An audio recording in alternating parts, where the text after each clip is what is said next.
Praise the Lord, my beautiful, blessed souls. I am back with another word, honey. This is a good one. This is Numbers chapter 20, and I'm going to get into it because it is a little lengthy. It's a lot to cover, and I want to make sure that I get everything. Oh, crap. Come on now, stay. Okay, so this is Numbers chapter 20. It's going to be really good. It says, we're bruising not broken, sorry. And the people of Israel, the whole congregation, came into the wilderness of Zin in the first month, and the people stayed in Kadesh. And Miriam died there and was buried there. Now there was no water for the congregation. See, this is where things go get a little tricky. There was no water for the congregation.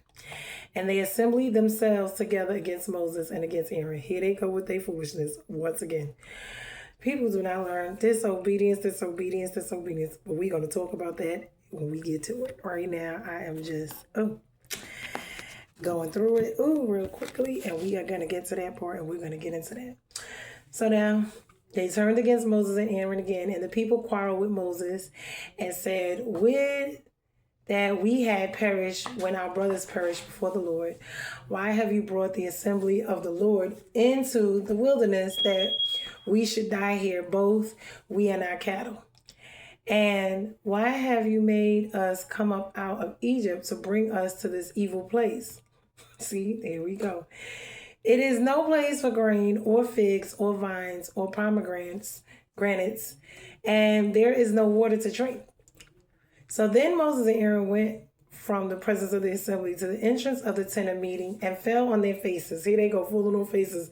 That was a sign of reverence, that was a sign of humility, and it was a sign of, pleading to the Lord. And the glory of the Lord appeared to them. And the Lord spoke to Moses, saying, "Take the staff and assemble the congregation, you and Aaron your brother, and tell the rock," remember it said, "tell the rock before their eyes to yield its water. So you shall bring water out of the rock for them and give drink to the congregation and their cattle." And Moses took the staff from before the Lord as he commanded him. Now remember, time and famine, y'all better know, when that mark of that beast come, God can make a rock. He said the rock will cry out, honey, for you, and praise and worship, and the rock will give you some water. Please understand. So if you are living for the Lord, please understand there will be provisions for you. Okay? Now, still gonna be trial and tribulations. We ain't gonna go there. Everybody's still gonna be tested. We still gonna leave here, and it's gonna be what's gonna be. But we're gonna have to stand for what we believe in, and we're seeing that now. And I want to say something, because that's if those are the real situations. Because remember, America likes to do a lot of things, but we gonna get into that too later on, because we got a lot of folks talking about all this stuff that's going on, and a lot of it they are involved with the Satan, Luciferian, devil worship, living life, and they are part of the problem that leads the ones who have money. Please understand. So we're going to get into that. But then Moses and Aaron gathered their assembly together before the rock, and he said to them, "Hear now, you rebels." Here they go with the rebels. We're going to look into the rebel and the disobedient. We're going to get into that. "Shall we bring water for you out of this rock?" Right. "Here now, you rebels, shall we bring water out of it?" Like, because y'all some rebels, y'all stay against us. We still got to help take. And see, in the last days, it's going to be folks that's going to be, and y'all, folks, this is what's going to be going on. So pay attention to this. "And Moses lifted up his hand and struck the rock." God told him to speak to the rock. He struck the rock with his staff twice. I told y'all, when you have issues, sometimes when God is dealing with you with anger or unresolved anger, bitterness, unforgiveness, resentment, whatever it is, it will come out. So folks, you gotta leave folks alone. Okay.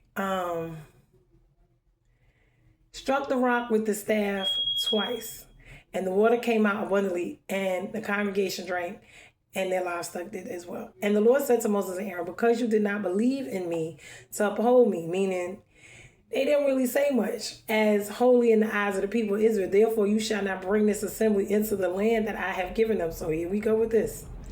The unbelief. So we going to get into the fear, the doubt, the discouragement, the unbelief, the rebelliousness, the disobedience. We're going to get into this.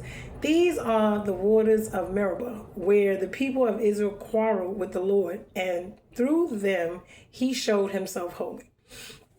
Moses sent messages from Kadesh to the king of Edom. Remember, them Edomites was something else. It's a lot of what we going through now. Them Edomites was Esau's children. Remember, God loved Jacob. He hated. That's the only time you seen hated Esau. Edomites come from Esau's people. So now here we go. Remember the story of Jacob. They were the twins in the womb, Rebecca's, I believe. So we got to go back and think about what was going on and how the Edomites, who were the ones in the Caucasoid Mountains, they completely was about money, power, fame, riches, wealth. Them barbarians, they were red with hair. Remember that? There was 2 nations in her womb. They were war. Jacob they loved. God loved. Esau, he hated. The description of Esau was a red hairy man. That's all I'm going to say.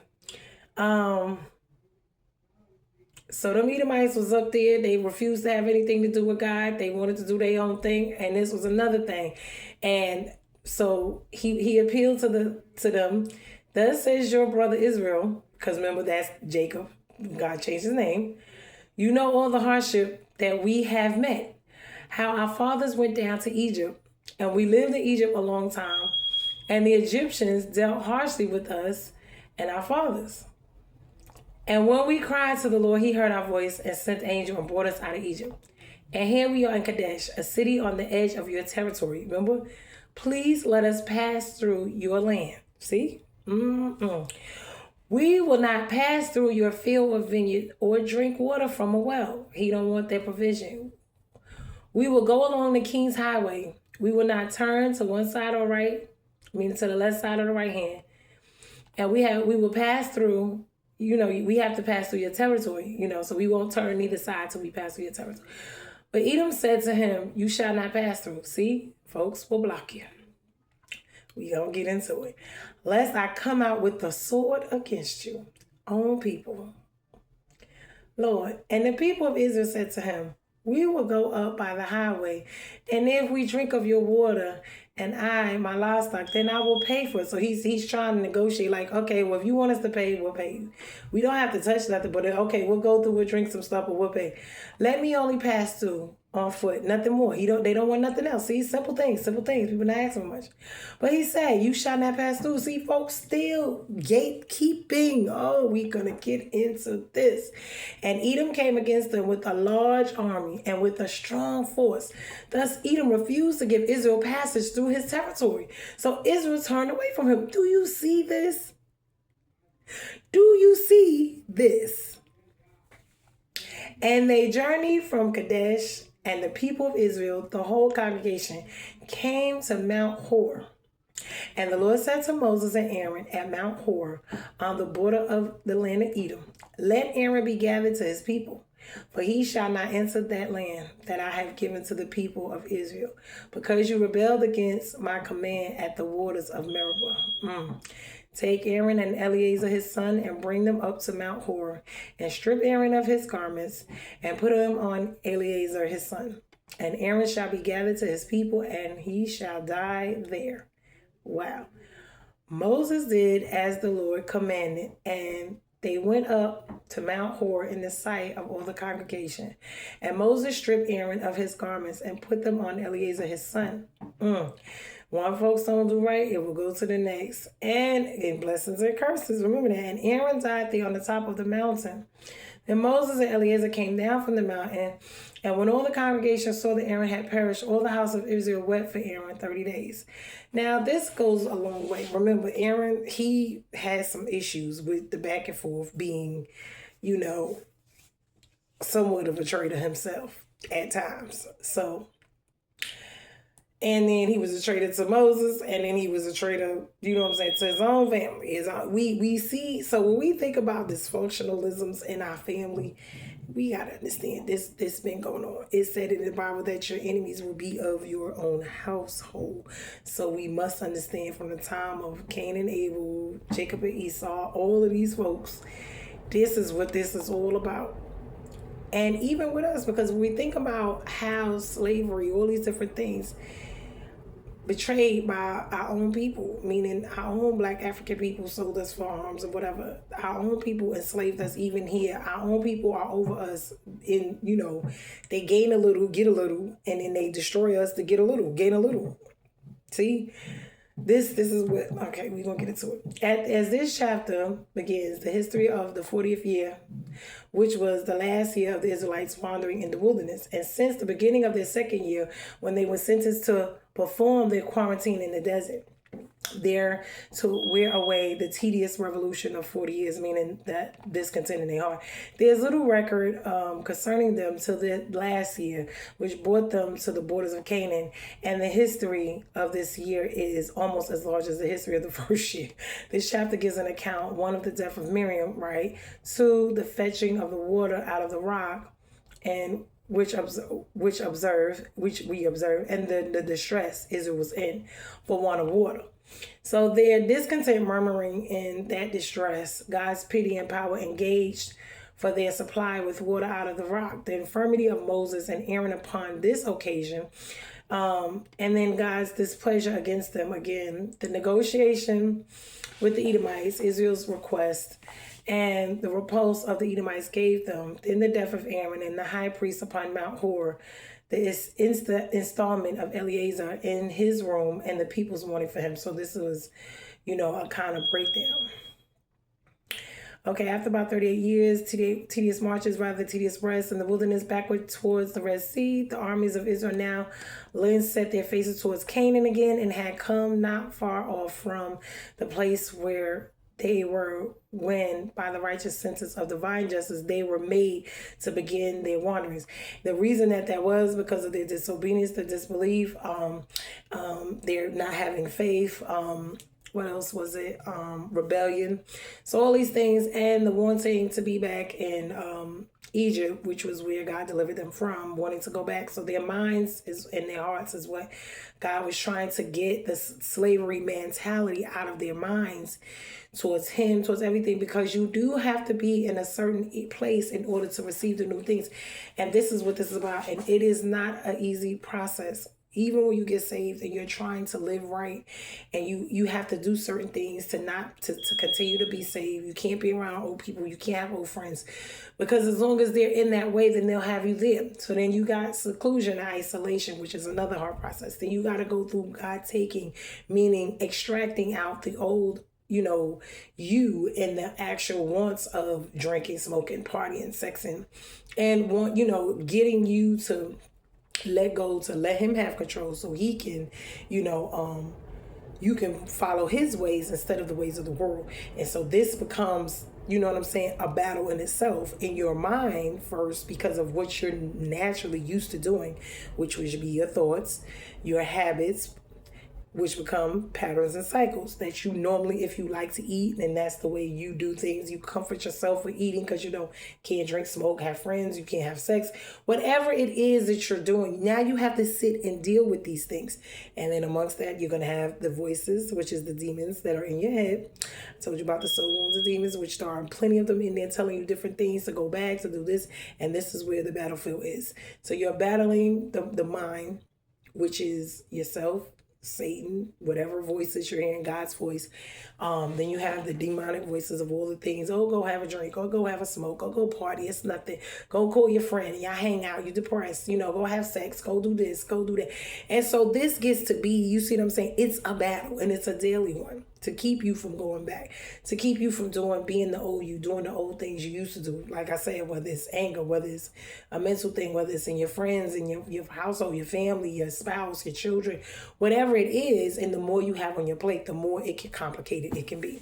And then if you're in church serving, with, your church or whatever it is that you got going on, if you're on the usher board, whatever, you see what I'm saying? If you're an active participant in your church. So this would be, what this would actually be about. So this is going to describe, this is how stuff, and we look at the body of Christ, how they bicker amongst themselves, how we bicker amongst ourselves as family. We look at our natural families. We look at the world. We look, and all of it is basically, it's different circumstances and situations, but it's basically all the same stuff.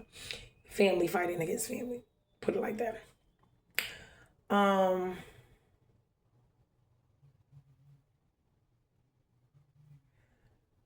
Okay. By execution was due upon the rebels, they were sentenced, but they were now brought into the right way again.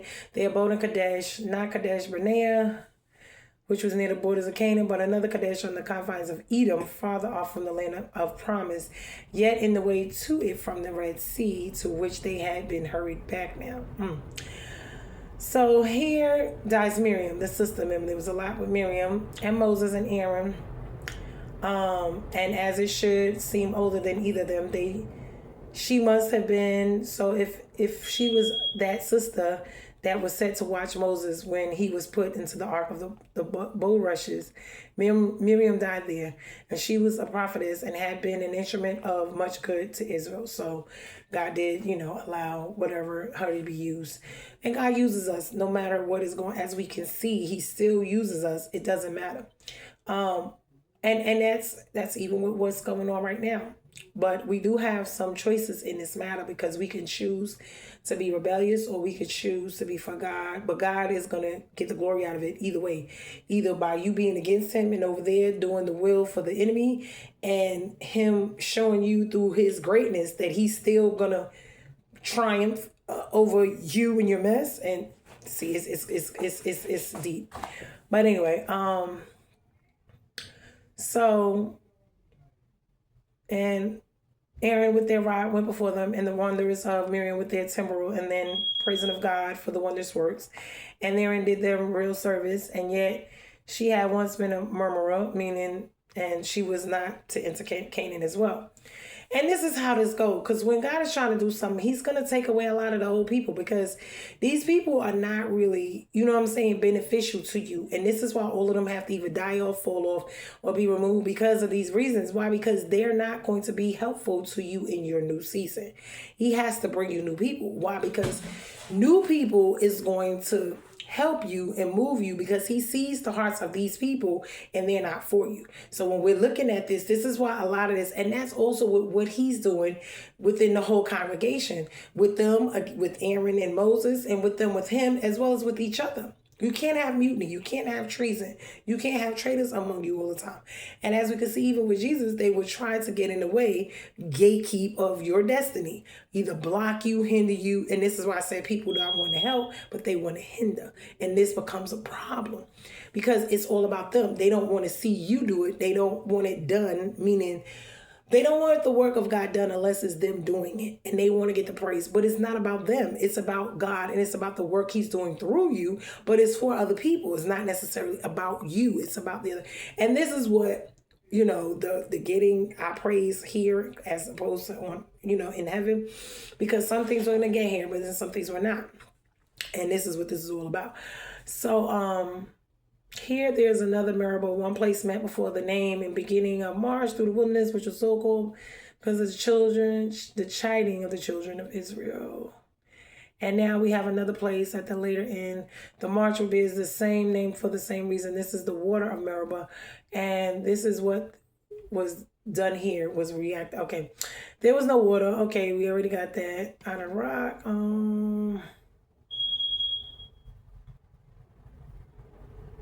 Okay, so they probably was somewhere where they were supplied in a regular, ordinary way. So now when we get used to the way God does stuff, then he changes, then that becomes an issue. Then that's where you get the murmur. So this is where we got to kind of adjust. And we don't like how, or the deliverance process, being in the wilderness, not quite where we want to be and need to be, and not where we were, and in the middle, and not really liking what is going on, or finding it uncomfortable, or not liking the way it's going, or being delivered the way we want to, how we want to.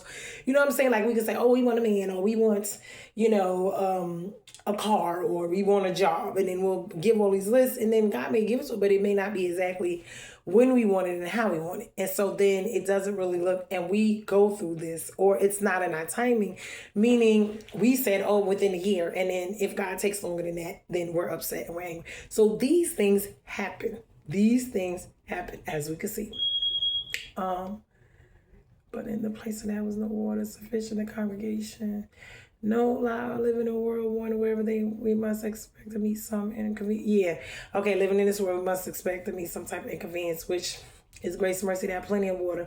Mercy, which if we found that we want, should own the worth of. Okay, so that's the difference between having water or not having water and wanting it a certain way. This is the controlling part. And we tend to have this when we don't like the way God is doing stuff, or when we're used to controlling things or wanting to get it for ourselves. This is a lot of what goes on. And we do this, I'm going to tell you, because honey, when you are used to, we gonna get into all of that. Okay, so they murmured, they gathered again, mutiny. Here we go. This is what this is about. So they didn't rebuke the people when they were talking about God this time, and I think that was something that they, God might have had a problem with. They should have, said something to them about when they would started quarreling again. But anyway, I'm getting, let me, because I got a lot to cover. Let me get into this other, I got to go to this other stuff, because that's a lot. And I had to kind of condense, because it would take entirely too long. Okay. So I meant to look up Meribah, and I didn't. I wanted to see what it meant. I might do that at the end. Okay, hold on. Let me go back, because there's a lot I researched, and I wanted to really go over, and I want to make sure I cover everything, because it's going to be very informative. It's going to, okay. I went too far. Okay, I went too far. Okay, now, when we look at treason, traitorship, disobedience, like I said, which is sin, it's a part of sin. It's and we don't see it as so, but we're going to get into it, which is sin, iniquity, which is trespass, transgression, whether they are of omission, meaning stuff we know, or commission, stuff we don't even know. Disobedience falls under this category because we don't consider rebellion, disobedience being a part of sin or iniquity, and it is, or trespass and transgression. We're going to look at it. When we bring up disobedience, we're, hold on. The emotional logic, generational patterns, the inner mechanics of why people disobey, and what it actually means, and what is happening beneath the surface. Let's look at it. So disobedience is not about rules necessarily itself. This blew my mind. It's about relationship. In scripture, disobedience is really framed as you broke a rule. It's framed as you broke alignment. You stepped out of relationship. You trusted something else more than me. Now, how many times have we done this in any types of relationships that we have had? It makes a lot of sense. And this is where the trust issue comes in at. So disobedience is fundamentally a trust issue, not necessarily a behavior issue, because it does involve behavior, but we're going to unpack it. The emotional architecture of disobedience, spiritual disobedience often grows out of one, fear. I don't believe God will come through.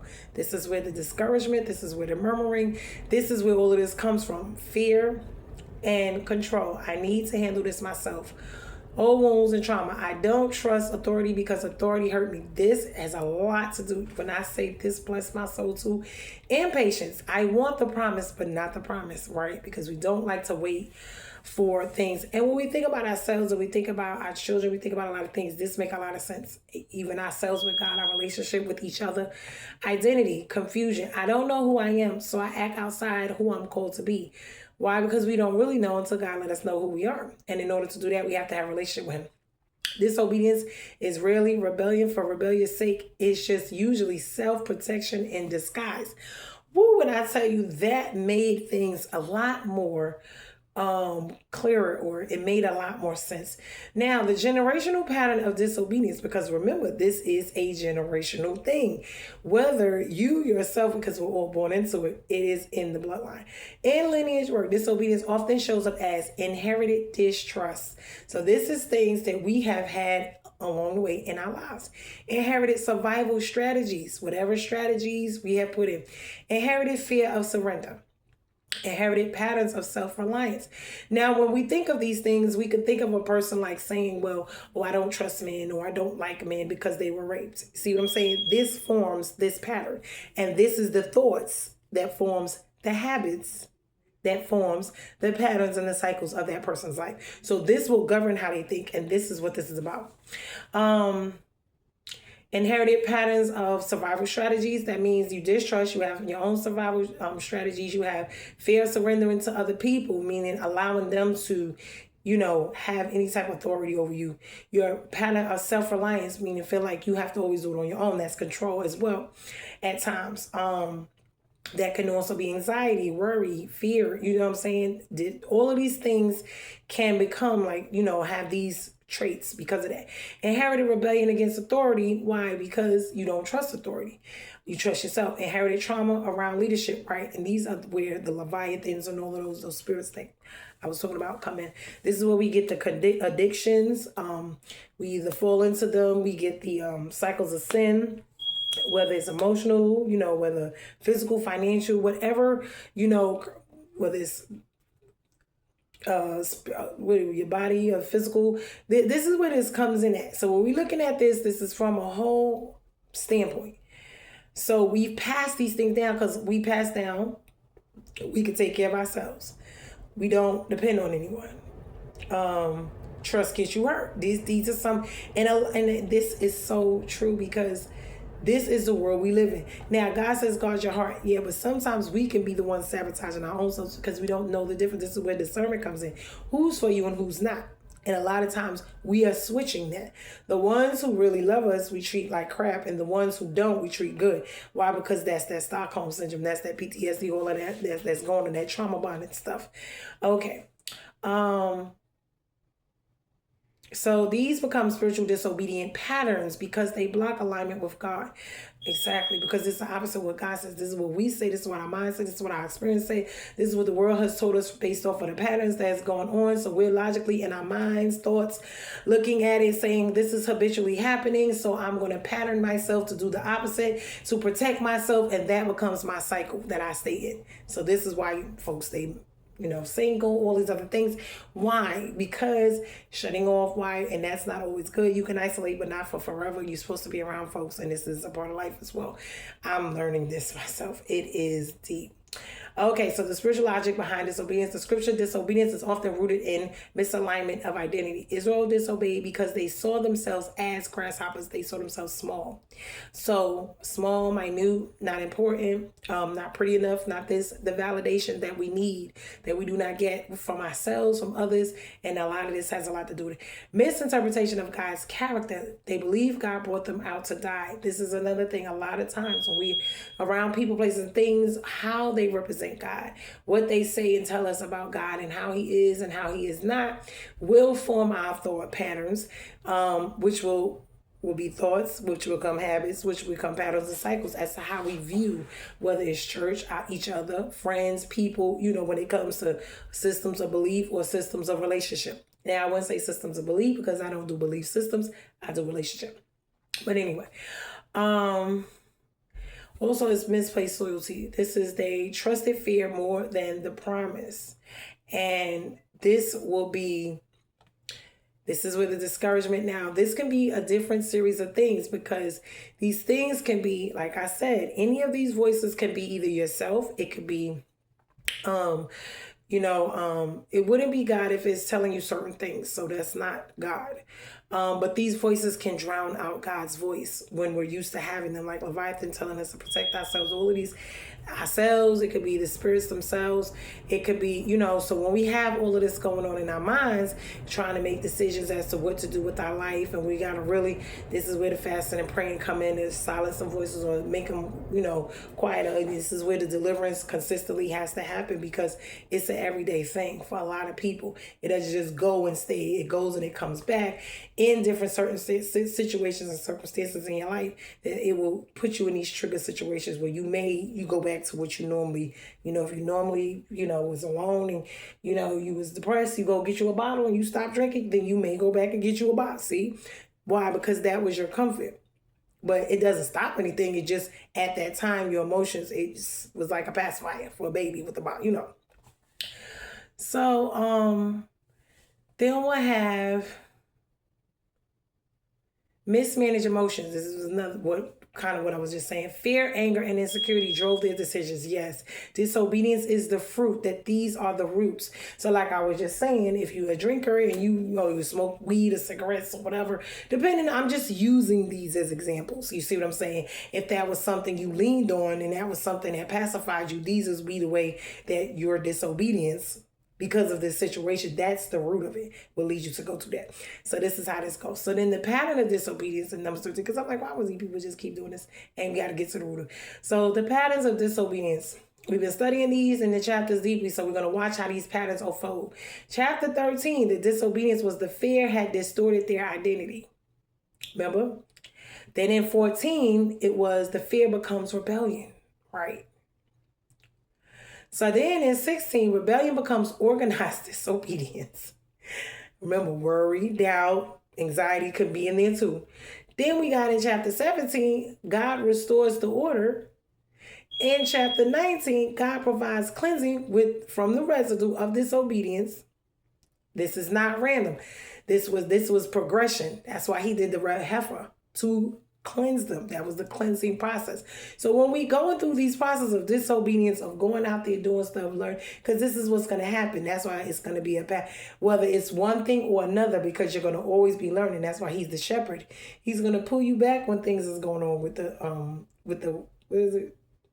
And then with the other one, he's going to have the rod for correction. So it's one for protect, to pull you back. The other one is chastise you, whatever. And it's to keep others away from you as well. So when we look at these things, it makes a lot of sense. So that's why he did the red heifer, to cleanse them of all what had went on before, so they could start a new pattern, a new cycle, a new habit, a new way of thinking, all of this. And this is where this comes in, because we're going to have to continuously do this. Why? Because this is a part of the journey, the cleansing process, the sanctification of taking out of what is not of God and replacing it with what is of God. So the personal meaning of disobedience. Spiritual disobedience often signals a place where you don't feel safe, a place where you don't feel supported, a place where you don't feel seen, a place where you don't trust the outcome, a place where you're carrying too much alone, meaning you feel you got to do it yourself. And it's not really rebellion. It's unhealed places trying to protect themselves. This is what this is all about. So it makes a lot of sense. So then we get into the redemption of disobedience. The beauty of scripture is that disobedience is never the end of the story. God always responds with 1, clarity. He'll let you see it. 2, he'll restore you. 3, he'll realign you to put you back in, 4, he'll heal you, and then he'll renew your identity. So this is the steps. So in Numbers 19, literally God is saying, I will cleanse you from the residue of what happened, meaning all the things you've been through. And it's a process. We have to let him take it out. So whether it was your parents or your job or your spouse or your kids or whatever it was, and and it could be stuff from yourself, it just could be any and everything. When we talk about this consistent process of healing journey, it is just that, because to be stuff you thought was nothing, and it is, and then it'll come up in some other aspect of your life. So this will be how clarity is. He'll let you see it, because something will happen and you finally see it, and then you can address it. Because if you don't know it's an issue, you won't take accountability. Why? Because you don't even know. And that's why Christ said they know not what they do, because half the time you don't. You think you do, but in all actuality you don't. So reflective question, not judgment, not shame, just insight. This is where the healing process begins. So we're going to look at the root causes. We're going to look at some of these things. So we're going to talk about the voices, because there's different voices. There's God voices, there's our voice, and then there's the demonic voices.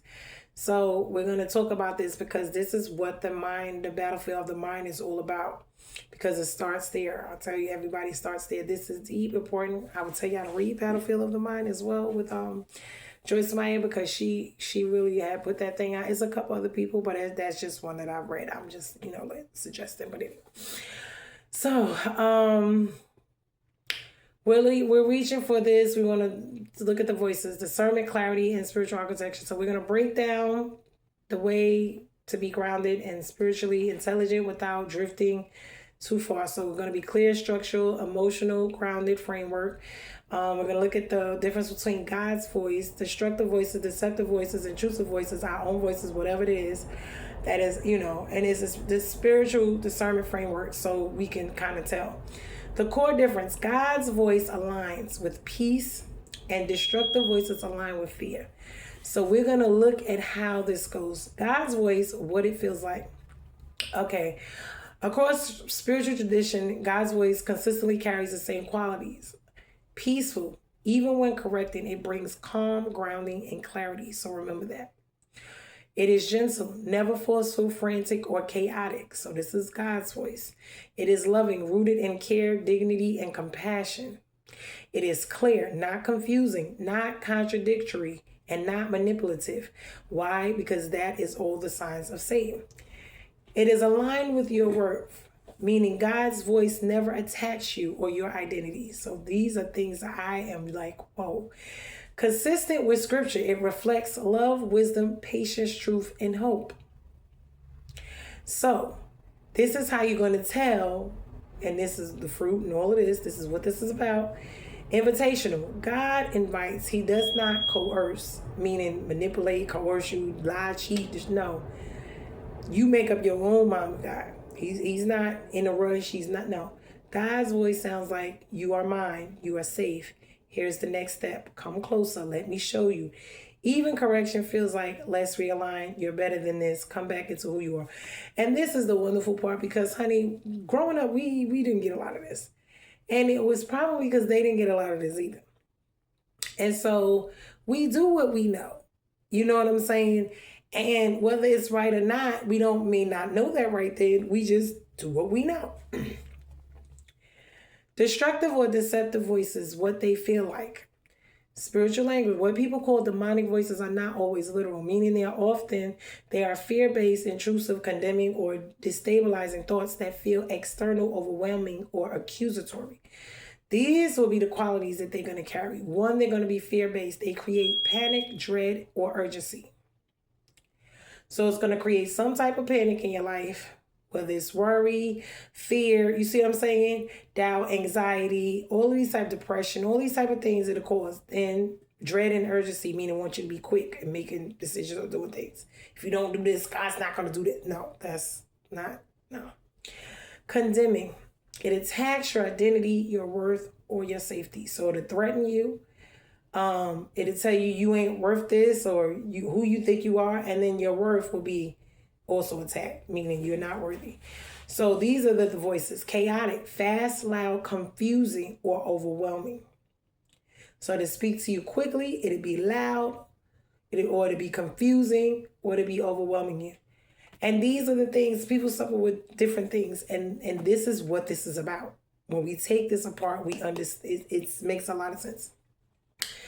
It will be accusatory. You're nothing. You're alone. You're doomed. You're unlovable. People who are by yourself. This is very, because he loves to get you by yourself, so he can do what he wants to you by yourself. That's why you have to have people who are in Christ, who are willing to pray for you, who are willing to befriend you, love you.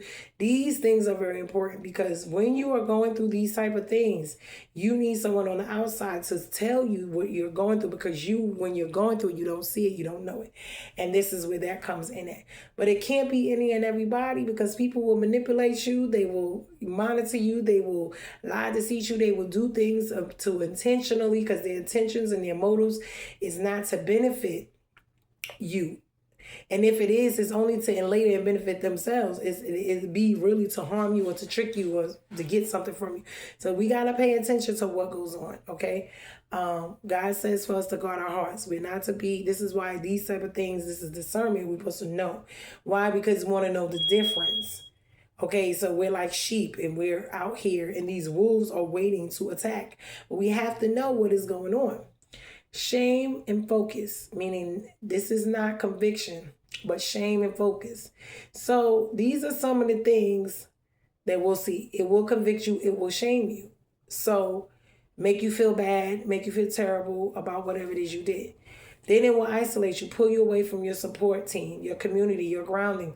These voices do not align with love, peace, and clarity, okay? Because they're all about getting you by yourself. Why? So they can gang up on you and you ain't got nobody to help you. And this is why having a partner, so this is why God says it's not good that man should be alone. For these reasons, Then it's the emotional situation or architecture behind these voices. Often what people call demonic voices are actually intrusive thoughts, trauma echoes, fear loops, internalized criticisms, generational patterns, meaning thoughts, patterns, habits, actions, unhealed emotional wounds, survival responses.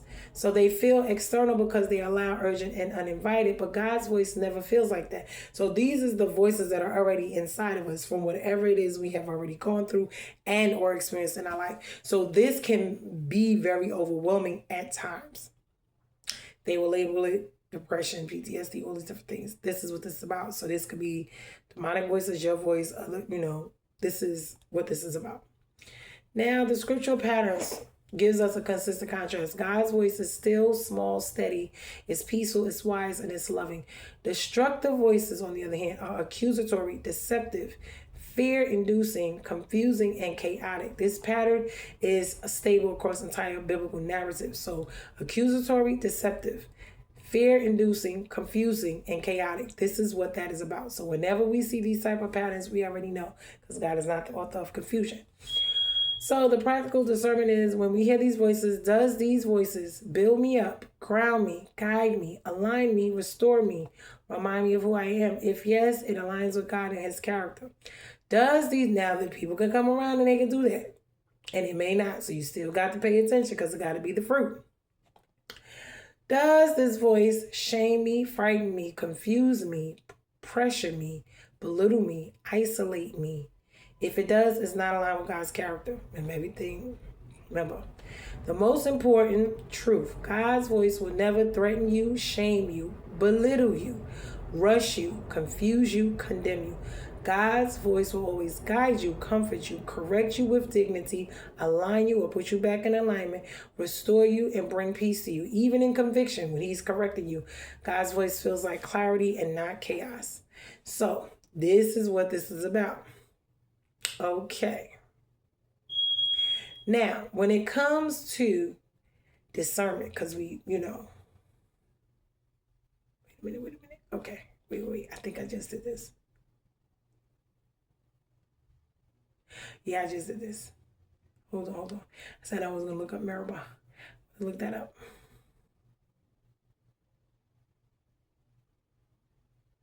Okay, yeah. I'm done with this. Okay, so we done got through this.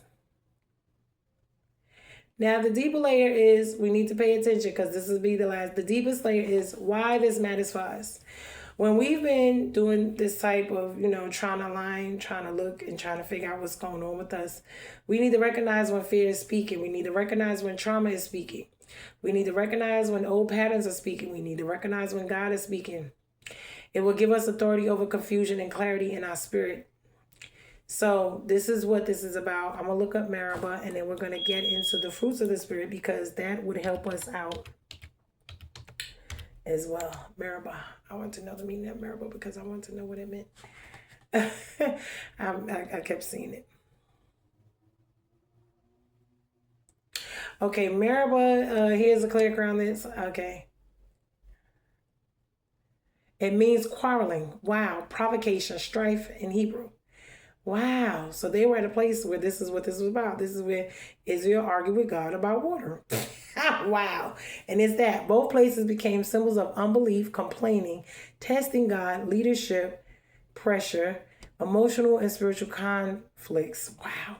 But see how this happens. Wait. Where did it go? Now, you see how this can happen. Okay. Now we're going to break this down because this has some significant meaning now. So, the people had no water. They accused Moses to bring them to die. God told him to strike the rock.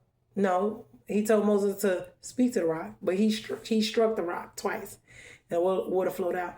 This place is named, okay, this was testing, quarreling. They doubted God, argued with Moses and God, questioned God's presence. Then Kadesh, Years later, the same situation repeats. No water. The people complain again, but this time God tells Moses to speak to the rock. And then guess what? Moses instead strikes the rock twice, speaks harshly to the people, fails to honor God before the nation. And because of this, Moses was told he would not enter the promised land. So this was when that happened. This location was also called Meribah Kadesh. Okay. Now strife, the theme. Meribah literally means quarreling or strife. Testing. The people questioned God's presence and goodness. They tested God. Leadership pressure. Moses is pushed to emotional breaking point. See, people have their times. Unbelief. Both events reveal a deep trust struggle, right? Repeating patterns. The same conflict keeps happening. It happens more than once, meaning twice. Generational loop, right? Consequences. Moses' disobedience at Kadesh has a long-term impact because he wasn't allowed to enter, but that's further down the line. We haven't gotten it yet, but they're just talking about both of them.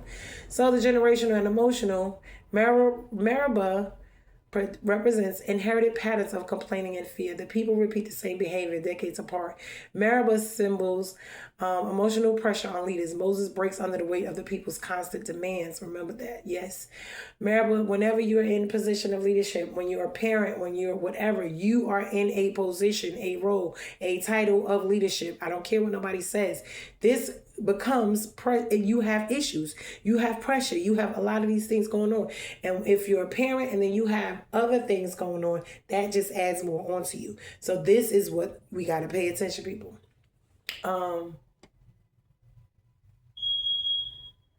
Meribah symbolizes emotional pressure on leaders. Moses broke under the weight of the people's constant demands. Meribah also meaning quarreling. This is what it is, the testing reveals how unleashed words surface. Meaning the same conflict reappears because the heart issues was not resolved. And that's another thing. The unforgiveness and resentment and bitterness, that's where that comes in. That's where the fear, the doubt, the trust issues. Why? Because you don't trust these people. Meribah, meaning quarreling, shows how frustration, yes, can lead to misalignment. Moses' anger leads him to act outside of God's instruction. Because after a while, folks get angry and they get tired when the pressure builds up. This is what happens. So we got to see how we function under pressure. Can you handle it? And see, God takes us through all these tests before he gives us whatever and blesses us, because you got to be able to handle it and manage it. Meribah is a warning about cycles. If a pattern isn't healed, it repeats, sometimes with greater consequences. Meaning, remember what Meribah means. Meribah means a place of quarreling, right? So strife, fighting, whatever, that's what it means. Meribah is also a place of provision. Even in conflict, God still gives water. Right? Grace flows even when the people are messy. Wow. So that is a beautiful testimony too. The personal, spiritual meaning of Meribah, emotional exhaustion, feeling pressure to perform. We get that a lot. Being pushed beyond your limits. Yes.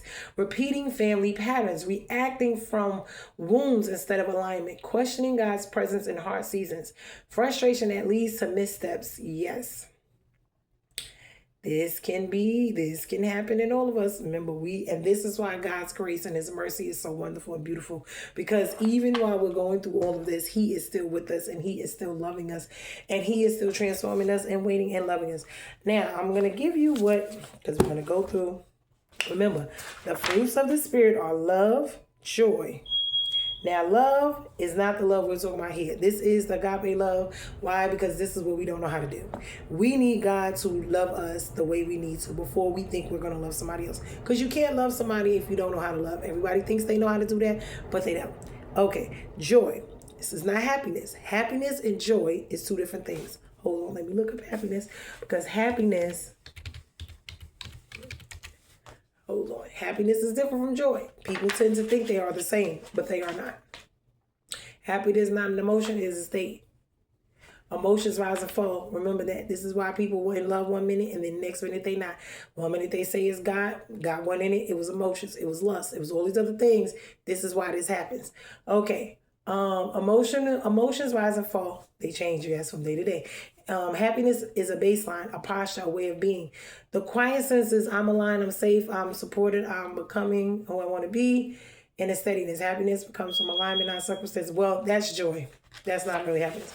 Values, choices, identity, relationships. Happiness grows when boundaries, purpose, Okay, all moving in the same direction, not feeling betrayed. Happiness requires permission to rest, permission to receive, to stop over functioning, to choose yourself, to let go of inherited roles, to feel joy without guilt.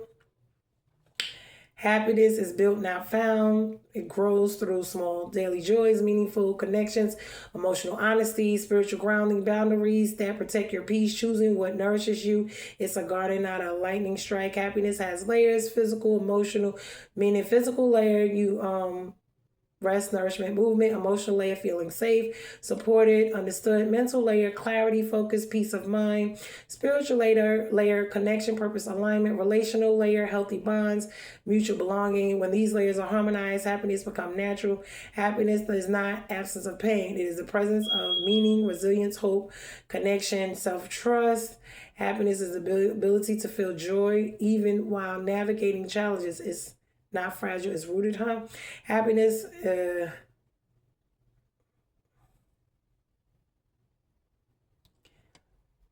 okay. So now joy. May the God of joy, hope, fill you with all joy and peace as you trust in him.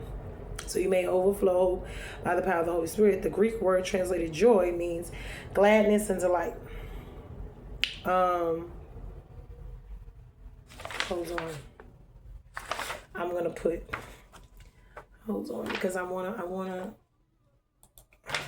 love, joy, peace. Love, joy, peace, patience, kindness,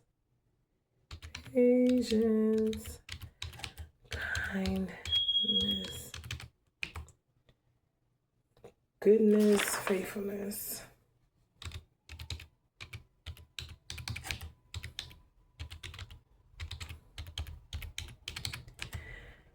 Gentleness.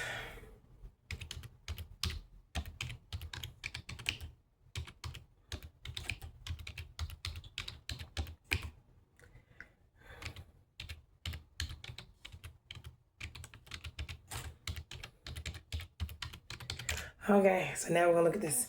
Because I'm going to compare the fruits of the spirits of happiness because I know they're different. They're not exactly the same, and we need to look at them.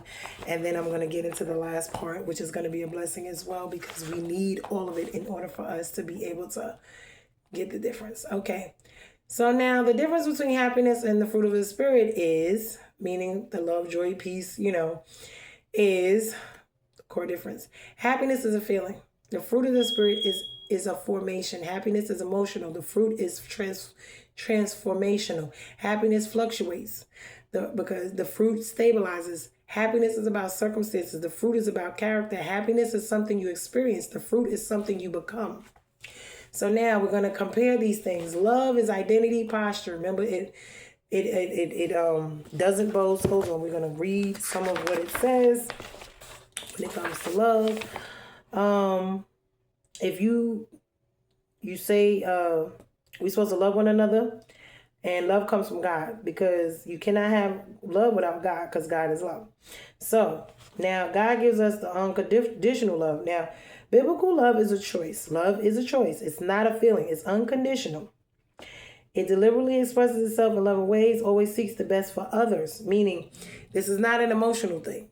This is more than emotions. This is why people don't get that. They think that butterflies is love. No, that's not. That's infatuation. Sorry. Who they really are behind closed doors. For instance, biblical love is dependent on the giver's character, not emotion. Who they really are behind closed doors. For instance, a spiritually mature believer demonstrating love will not exercise his or her freedom if that action might harm another Christian in some way, or anybody for that matter. They will always be thinking about how a decision will be good for others and not to selfishly think of themselves rather than risking the possibility of causing the immature to stumble. Meaning this is believers. This is other believers. This is other people, right?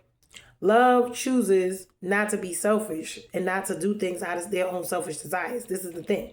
Love chooses to set aside one's own purposes and wants and desires for someone else's needs, even puts the other person first and before them. Philippians 2:1-3 says, love does not control one another. The person to shame, to gossip about them, or try to isolate them. It does not do these things. So when we think about love, when we think about people talking about love and they want to control each other, they want to manipulate each other, that's not love. I'm sorry to tell you that.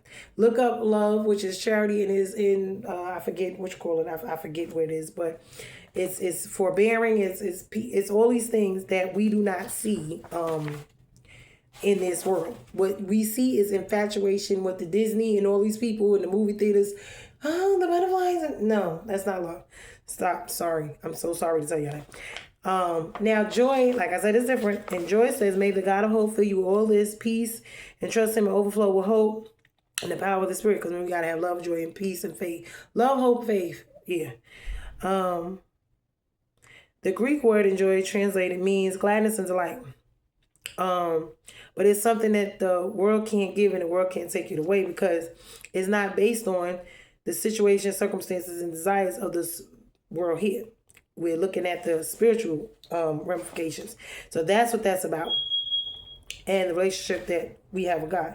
So peace, it will keep us in purpose peace. Those who are mind steadfast on him. That's because no matter what is going on in the world today, we need peace for our own selves. So now, patience, we already know to be completely humble, gentle and patient, bearing with one another in love, meaning our burdens and everything else. That's what it's supposed to be. Kindness, therefore, as God shows the people holy and daily love, clothe yourself with compassion, kindness, Colossians 3:2. Where the fruit of kindness, we show compassion to others, even to the ones who have hurt us. And then forgive one another, Ephesians 4:32. Goodness, surely goodness and mercy shall follow us all the days of my life. I shall dwell in the house of the Lord forever. Psalm 23:6. Goodness is literally godliness. Goodness can be often seen in our actions, but it also in our heart as pure. The goodness of Christ is to be demonstrated in our lives every day. Goodness and integrity go hand in hand.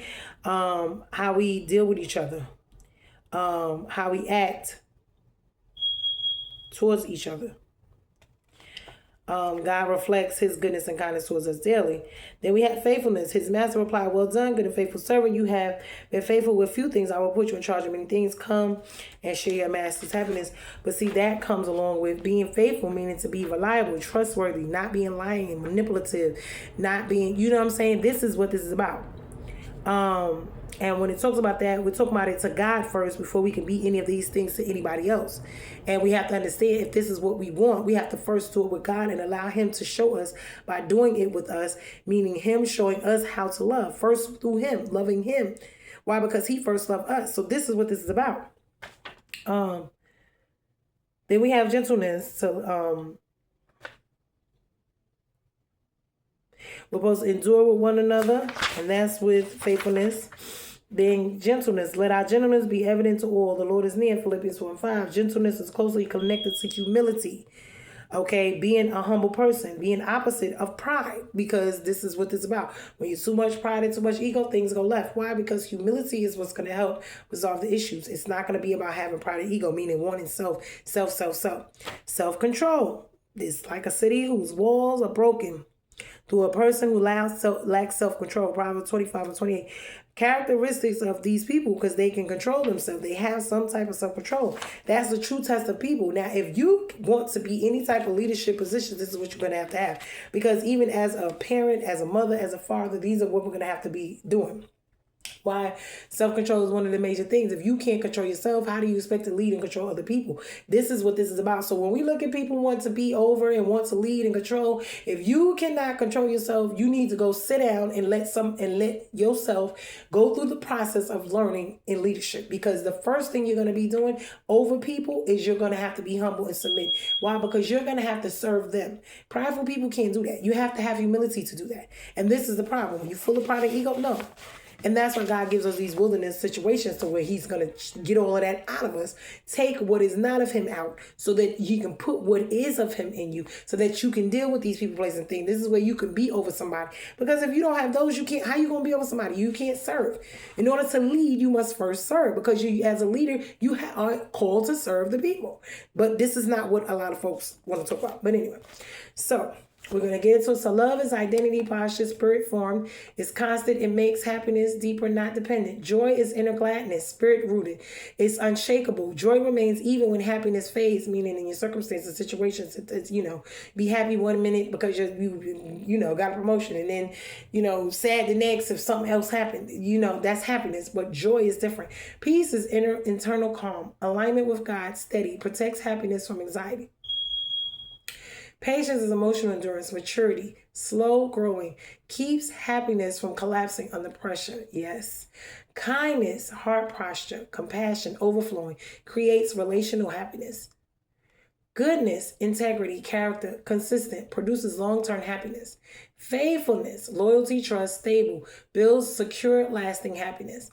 Gentleness, strength under control. Humility, soft but strong. You want to be soft, strong, and not hard. I'm learning that myself because you could be strong but hard. And that's not what we want to be. It's something God has been showing me. And a lot of times when you're in life, that's the difference between the hard-boiled egg and, when someone is a difference. It makes happiness safe and relational. That's gentleness. Strength under control. Humility, soft but strong. Makes happiness safe and relational. Self-control, mastery of impulses, discipline, anchored or anchoring. Protects happiness from sabotage. Happiness is not listed because it's not a fruit. It is a result of the fruit. So we're going to go layer by layer. Love is happiness. Love is sacrificial, steady, identity rooted. Happiness is emotional and momentary. Love can exist without happiness. Happiness cannot exist without love. Joy versus happiness. Joy is spiritual, internal, resilient. Happiness is emotional, external, and fragile. Joy survives storms. Happiness depends on the weather, meaning whether your life goes up and down, how your emotional state will be. Joy is different because it's going to be anchored. Peace versus happiness. Peace is grounding, stabilizing, protective. Happiness is uplifting and energizing. Peace is the soil. Happiness is the flower. Patience versus happiness. Patience is endurance, emotional maturity. Happiness is satisfaction. Patience keeps you from losing happiness when life slows down. Kindness versus happiness. Kindness is outward relational happiness, and happiness is inward personal. Okay. Kindness creates environments where happiness can grow. Goodness versus happiness. Goodness is integrity, moral clarity. Happiness is emotional well-being. Goodness produces the kind of life that leads to happiness. Now, faithfulness versus happiness. Faithfulness is loyalty, consistency. Happiness is emotional response. Faithfulness builds the relationship that sustains happiness. Gentleness versus happiness. Gentleness is strength with softness, emotional intelligence. Happiness is lightness. Gentleness protects happiness from harshness. Self-control versus happiness. Self-control is discipline and mastery. Happiness is freedom. Self-control keeps happiness from being destroyed by impulses. Wow. Now, the big revelation is this: happiness is a feeling. The fruit of the Spirit is foundation, meaning what we just did. Happiness is the weather. The fruit is the climate. Happiness is the flower. The fruit is the root system. Isn't that wonderful? Happiness comes and goes. The fruit grows and stays. That's the difference. This is because we're trying to build emotional stability, spiritual grounding, identity, clarity, relational health, generational transformation. So the fruit of the Spirit is the architecture that makes happiness sustainable. It is not temporary. So now this is what we're talking about now. By all of this that I was just talking about, the main thing we have to do, and I'm going to end it on this note. We need to keep it moving. No matter what is going on, for everyone who is in this, please come on in. Not only so, but we also glory in our sufferings because we know that suffering produces perseverance. Perseverance produces character, and character hope. Remember, faith, hope, and love. We have to have all three. Romans 5:3-4. The greatest glory in living lies not in never falling or failing, but in rising every time we fall. Now, sometimes the very best thing we can do is just keep moving. That means at times we do need to rest. I'm not going to sit here and say that we don't. So when you feeling like you have had enough and it's going crazy, don't give up. I'm going to tell you to rest. Rest. Give yourself some time to rest. That is the best thing I can give you, because at the end of the rest, Okay, because things are temporary. They're not always going to be the way that they are. It will help you to rest. That way you can rejuvenate your things, see your life, yourself, and see much more clarity, because that's when you need to step to the side and just relinquish everything. Like I need a break. Why? Because that is the best thing for you to do. You don't want to make decisions. You don't want to do all this other extra stuff. Whether you're depressed, whether you're worried, all of these things fall into that category. Whether you're doubting, you're discouraged, this is what I would tell you.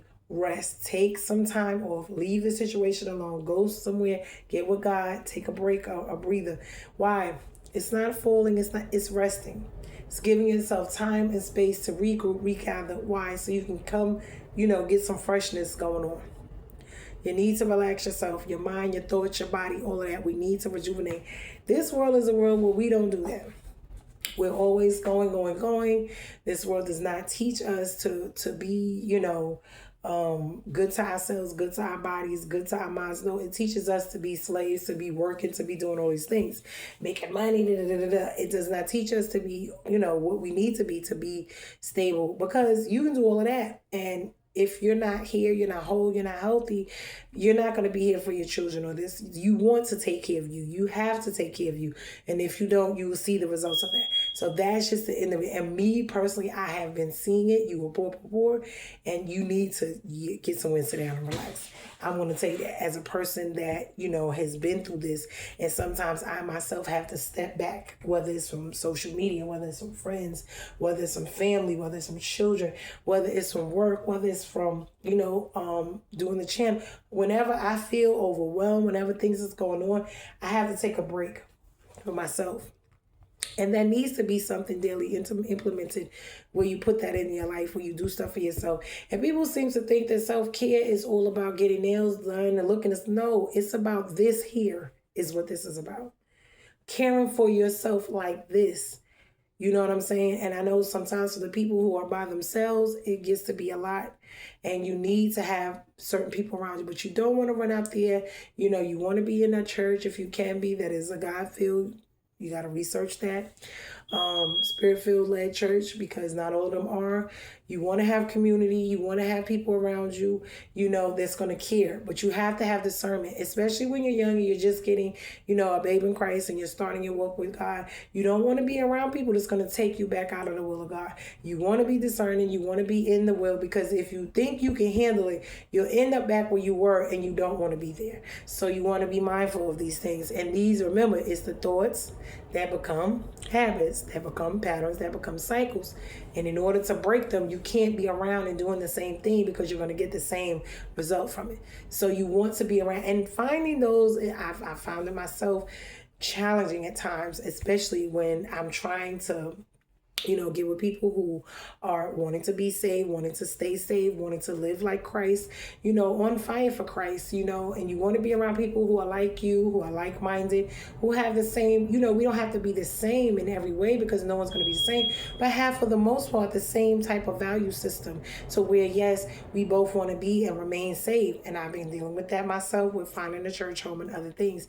This is something that I've been dealing with myself. So, and being that I'm alone for the most part, and it gets to be a lot. So I have to take out time for myself to uplift myself. So, I have one or two people that I could call that are actually, people I trust with my heart, with my life, that I could speak to about what's going on, and they are saved and they are seasoned saved. Shout out to my Yaya Mary Bass, because I love you, boo, always. And she's one of those that just always is one of them that I could call, and she is very encouraging with me about my walk and about what's going on, and holds me accountable about what's going on, but in a loving, kind, gentle way, but letting me know, but it is what it is. So, but she's not in the same state as me, but it is what it is.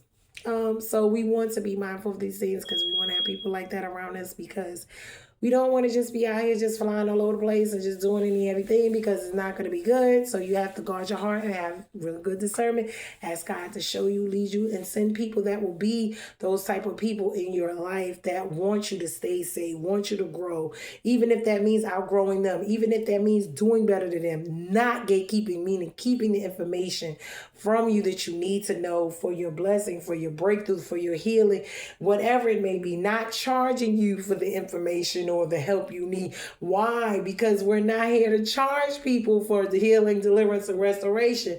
What God has freely given us was supposed to be healing, delivering people. Why? Because why we want to charge people? There are people who can't afford it. And even if they could, they're out there and people will be leaving here and they could have been healed, delivered, and you're gatekeeping, and God didn't call you to gatekeep. God didn't call you. And just like I said, when you look at slavery, when you look at a lot of things in this world and how it's going and where it's been and what it's doing, this is what this is about, because people want to be more. They want to stop you like they wanted to stop, because if it's not about them, if they don't have a hand in it, if they're not getting the praise and the recognition for it, then they don't want to be a part of it. And if they don't want to support you because they see you're doing it, but you should be, as long as we get it done, I don't see what difference does it make. And because they want to fight the small battles all the time and it's about winning the war, which the war is destroying the kingdom of Satan, and let's doing it and doing it the right way, God's way, not our way. Listen, this is what they're supposed to be about. But honey, I digress. I'm just going to say what I'm going to say. Let the Lord do what he's going to do, because there's a lot out there going on and folks want you to do this way and that way and their way. And it's not our way. It's God's way. It is just not. It is not about us. It is about God, and it is about his way. And it's not about rules and regulations. It's not about rituals. It's not about none of that. We can't earn our way or pay our way into heaven. It's not by our works. Now, faith, you gotta have faith, and without faith, you gotta do some works with it, because without it, you have to have some action. But what I'm gonna say is, we can't earn our love. We can't earn God's love. We can't earn our way to heaven. We can't pay our way. That's not what we're doing. We can't do that. So because grace and mercy is for us and it abounds each and every day, we must understand that that's the only way. And that means that way is through who? Jesus Christ. So no other way, because no other way is going to give you that. And if you think you're going to earn it, you can't. And if you think you deserve it, you don't. And that's it. Accept the grace and mercy. Understand that it is here for us all. Understand we all make mistakes. We all fall. We can be all restored back to him. And truthfully, if we truthfully repent and come back to him, but then there will be the fruits of it. There will be, the actual, you will see the difference. Like I said, last year and the year before, honey, where I am now, I thank God I'm not where I used to be. Because I was going through some things. I'm not where I want to be, but I thank God I'm not where I used to be. Because, honey, this walk here, has been a doozy. But I refuse to give up. And I know that God has a better plan, and he has better in store for me. And I just got to hold on. Hang on, like Kiki said. Hang in there, honey. What you're going to do when you're back against the wall? Hang on. Take a break. Hang on, baby. And let go and let God relinquish your control over the situations, because that's what we have to do sometimes. We think that, and we got to get out of these, and even the patterns of how he delivers us and how he's going to do, because I'm going to tell you, that gets to be a lot sometimes. It really does. And we have to repent, because we have to ask for forgiveness for this type of things. The questioning, the when, Lord, like little children. And it does get to be that way sometimes. And the weather, people, oh my goodness, it is, I forget how many degrees in New York in January. I said, Lord, is you coming back? Because, honey, what's going on with this weather? And this pneumonia weather, it be getting cold. But anyway, I'm going to let this video go. Please like, share, comment, subscribe to the channel. I hope that this word was a blessing to somebody, because, honey, it was sure enough a blessing to me. And like I said, make sure that you like, share, comment, subscribe. Now, I do have my little Cash App on there. If you want to donate to me in the channel, it will be a blessing. If you do, if you don't, it's fine. God will provide. He always does. He's going to have his way in my life. What he's doing, no one can stop. No man, no, what's for me is for me. I'm going to have it regardless. Can't nobody take it. Can't nobody do nothing with it. Anything gone will be replaced. And even better, it's going to be restored sevenfold and double for my trouble. This is what I know. Everything for evil that folks mean for me will be for my good in the end, because all things work together for the good of those that love the Lord and called according to his purpose. So it doesn't even matter whatever they say, whatever they do, whatever traps, snares, ditches, spells, whatever they want to throw at me, they can throw them, they can do them. And sometimes it's just us and our minds and our habits that we have to break, because we can be our own weapon formed against our own self that's causing us not to prosper as well. So we have to pay attention to that. And it's from the same, the Stockholm syndrome or the slavery mentality. We got to get out of it. And like I said, even with what's going on in this world, the Edomites have a big part to play, because they have a part to play then and even so now in what's going on over there, because all these people claiming to be Christians and Jews are not. And when you look up the real origins of the Edoms and Edomites and who they were and how they, do all of what they done and who they really are, you will see a lot with that as well. These people who claim to be Christians, claim to be helping over there, are not. They are going over there to take these people all, to kill and slay these people, because those people themselves are not of God. They are not. They claim to be, but they are what? From Satan, the synagogue of Satan, who is who? Their father. And Jesus said it in the end, in that last, which quote? I forget where it was at. He said they are of their father, this from the synagogue of Satan. They are sons and daughters of their father, the Satan himself. And why? Because that is who they serve. That is who they pledge their allegiance to. They are lies when they sit up here telling us all of this foolishness, because they are lying to us. They are lying, cheating, stealing, killing, and destroying, manipulating all of us, monitoring all of us. So all of the stuff that God has given us, they tell us we got to pay for, that God has given us freely. Water, the earth, and the fullness thereof belongs to him. And we supposed to have life more abundantly right here. Why? Because Christ died for it. Not everything when we get to heaven. But see, it's all going to play out. God's going to do what he's going to do. And he's going to make an example of them people, along with that so-called symbol that they created for themselves that is not of God. That Jewish star. And when you look it up, you'll see that's that same star that they use in all of these witchcraft symbolic stuff. So like I said, y'all pay attention. Be safe out there, because everybody want to move to these different places. You better be careful, be understanding and knowing, because each place you live in, and I already know myself, because where I live at is heavily active here with stuff. Why? Major cities tend to have it. It's a lot of addictions, a lot of poverty, sickness, disease. It's dirty. It's all kind of stuff. And when you live in major cities, y'all know what I'm talking about. This be what goes on. That's not by default. That's by design. Why? Because there's a lot of sorcery. There's a lot of principalities and powers for that reason in those regions. There's a lot of work going on. Why? There's a lot of battles to be fought, whether it's you in particularly or just because you live in that area and that's what's going on. You're going to battle things. Why? Because you live in that area. So you have to move in order, and you're going to have certain things. But it's very heavily saturated in certain areas. Please understand that. So some of your warfare could be from your own self. It could be from God teaching you and him a lot. And it could be just from the area you're in. You happen to be somewhere where there's a lot of stuff going on, and you just tend to get, a little residue of it. But anyway, be blessed. Love you guys. We're bruised and not broken. Like I said, like, share, comment, and subscribe to the channel. And be blessed. Later. Love you guys.